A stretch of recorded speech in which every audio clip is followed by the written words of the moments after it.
Hey guys, it's Hunter. Welcome back to another short ASKgufish. I've been trying to get these short ones out as lineups drop because there is a ton of exciting stuff to talk about. Hit that like button or it'll be very sad, and let's jump into it. Hunter, check out the new Fenders. Yes, today we are talking Fender, and I'm just gonna give it away at the very beginning. Fender is finally, in 2021, introducing stainless steel frets to their line.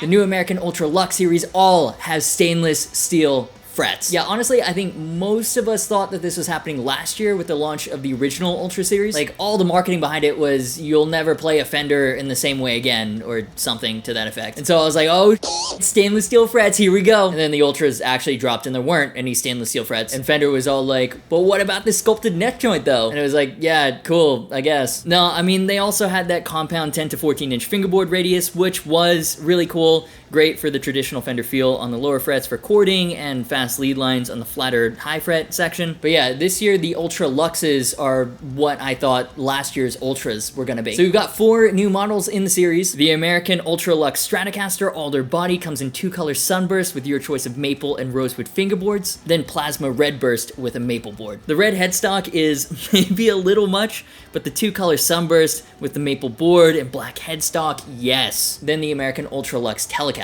Ash body, 2-color sunburst with a maple board, or transparent surf green with a rosewood board. The Ultras are a great reminder that there should be more Telecasters with top binding, especially the black binding on that surf green body, so good. Oh yeah, and then Fender's giving these guys Floyd Rose original tremolos. You've got an Alder Telecaster with 2 Ultra double tap humbuckers in Mystic Black, and then an HSS Strat in Mystic Black with a rosewood fingerboard or silver burst with a maple board. I'll be honest, I am way more of a Tele guy than a Strat guy, and usually I stay away from anything with a floating trem, but holy if that Silverburst Strat isn't one of the most gorgeous guitars revealed this year. So the new Luxes have that same compound 10 to 14 inch fingerboard radius, the Ultra style contour, Fender Ultra noiseless vintage pickups, Tusk Nut from the Nut Masters, Fender locking tuners, and then they build on that foundation. The medium jumbo stainless steel frets, as I mentioned, and then also a new augmented D neck shape, which from the website has more meat on its bones than a normal modern D, and then, quote, comes subtly fuller towards the 12th fret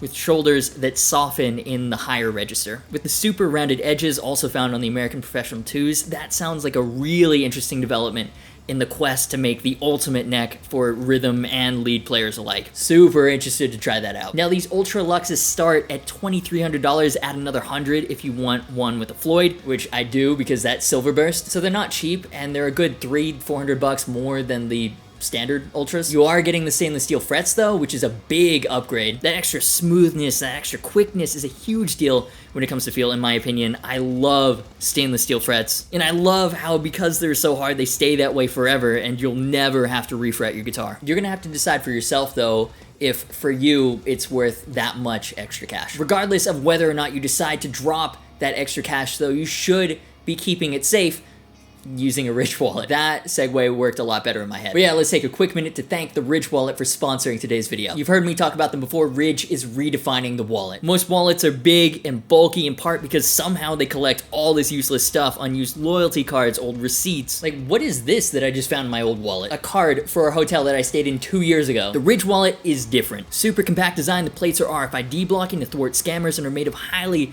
robust materials, aluminum, titanium, even carbon fiber. I love mine. Only carrying around what I need has been a great quality of life improvement. I think you guys will love them too. If you want to see why so many people are switching over to the Ridge wallet, head on over to ridge.com/Agufish and use the code Agufish for 10% off your order. And Ridge has been incredible with supporting the channel on this push to 100K. So shout out to them for not only making awesome wallets, but also for the insane channel support. That's ridge.com/Agufish, code Agufish, check them out. But yeah, back to the Ultra Luxes. I hope they're well received by Fender fans, and I hope it leads to more stainless steel adoption to the more affordable models in the line, or even replacement necks with stainless steel frets for us modders. Been wanting to build a parts caster for a long time. Imagine if you could do that with a roasted maple neck that has stainless steel frets from Fender.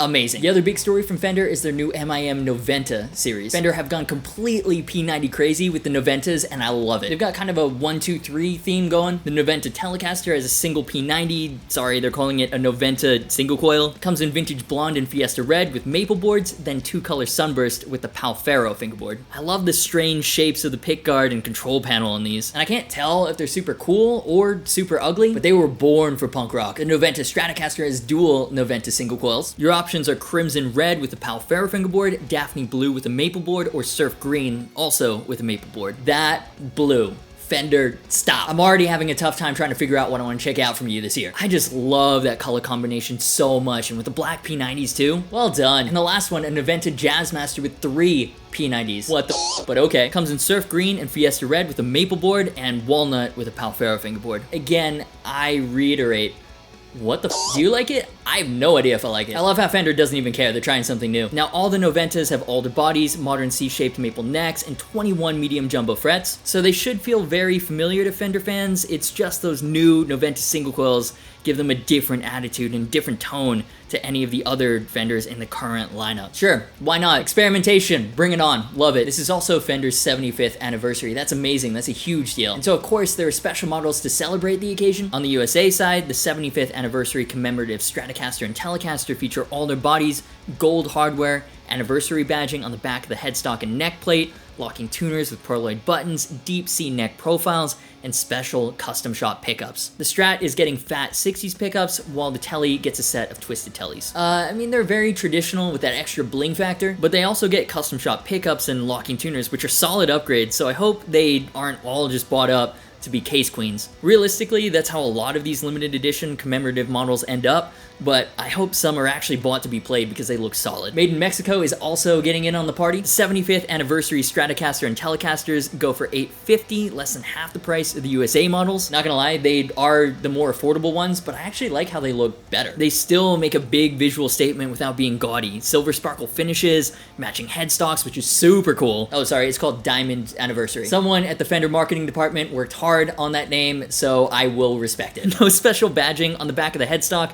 but you are still getting that 75th anniversary neck plate. The pickups are your more standard affair, vintage 50 style Tele pickups and vintage 60 style Strat pickups. So spec-wise, these aren't anything super special, but that diamond anniversary color with the matching headstock looks so dope. These are just classy celebrations of Fender's accomplishments over 75 years. And there are 3 new signature models this year as well. Jason Isbell is getting a custom Telecaster. I'm a metal guy, I'm not that familiar with his work, but he's designed a cool guitar. Double bound alder body, mid-60s maple neck with the 7 1/4 radius rosewood fingerboard. Custom Jason Isbell pickups designed by Tim Shaw. Coolest of all is that it's been given the road-worn process that's artificial aging with the thin nitro finish. Artificial aging is a controversial topic. I love it. I think it looks great here. And I mean, double bound Telecasters should be more of a thing in general. Ben Gibbard of Death Cab for a Cutie is getting a signature Mustaine chambered ash body, custom Ben Gibbard pickups. I think it's pretty ugly, and the 24-inch scale length isn't for me. I do like the big 70s headstock though, which they've added since he's known for using modified 70s Fender Mustangs. But yeah, sorry, this one doesn't do anything for me. We move. And lastly, Chrissy Hind of the Pretenders is also getting a road-worn signature. Alder body, custom mid-60s C-shaped maple neck with the 7 1/4-inch radius rosewood fingerboard. They've replicated the Tele pickups found in Chrissy's original 1965 Telecaster and put them in this model. Aged chrome mirror pickguard, I love it. It's an affordable recreation of her actual guitar. Like, I'm not a Pretenders fan per se, but I love the concept, and I love blue Fenders. Okay, so some final thoughts on this lineup. A common criticism that Fender gets in the comments is, yeah, they make great guitars and they've got good value for money, but they also have a bad habit of over re-releasing very similar guitars year on year. Like, I love my American Professional 2 Telecaster Deluxe. A lot of you were less impressed with that series, even though it's got one of the coolest finishes ever conceived for a Fender, in my opinion. A lot of you weren't convinced the specs were different enough from what Fender's already done. And their 2021 lineup kind of flies in the face of that narrative. They have the more traditional options, you kind of have to, with the 75th anniversary reissues, but then stainless steel frets on a Silverburst Strat with a Floyd, a triple P90 Jazzmaster, and that extends to Squire too. Roasted maple necks on sub $500 guitars? What the f? Fender has been absolutely killing it last couple of years. 2021 looks to be capitalizing on that momentum. I never thought that I'd be getting this into Fender. I've been team Les Paul forever, but Fender's throwing down the gauntlet. Your move, Gibson. So those are just my thoughts. This is where I throw it to you. What do you think of Fender's new lineup? You think they killed it? Not so much? What models are you most excited about? What do you want to see demos on? Any and all thoughts, leave them down below. And if you enjoyed this video, do me a favor and hit the like button, subscribe, hit the notification bell. That way you don't miss any new uploads. A ton more content coming. We're pushing to 100K, so please do that. Patreon and merch to support the channel, as well as Discord server links are in the description. As always, thanks so much for watching. You've been awesome, and I'm off to film another one. See you soon.